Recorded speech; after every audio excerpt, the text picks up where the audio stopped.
Let's chat about the Damage Repair Bond Building Hair Treatment. Many of you are loving this treatment, but you still have some questions, so let's chat about it. Many of you want to know, how often should you use it? Damage Repair is designed to be used every day, or every time you wash your hair. And you also want to know, what is that fragrance? The Damage Repair collection features a Mediterranean-inspired fragrance with notes of neroli, orange flower, peach nectar, wood, and moss.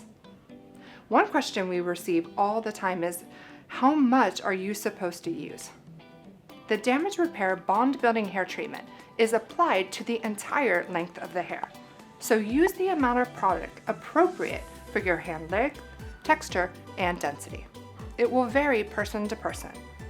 If in doubt, start with a small amount and massage it into the hair.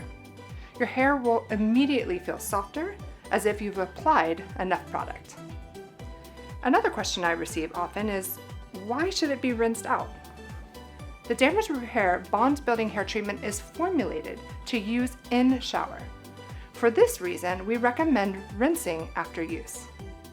And the last question is, do you use a conditioner afterwards or only the leave-in? Think of Damage Repair Bond Building Hair Treatment as your daily conditioner in liquid form.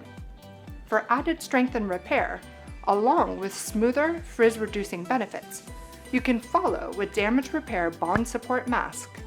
Or, once you're out of the shower, apply Damage Repair Bond Fortifying Hair Leave-In Cream to soften, detangle, and prepare your hair for thermal styling.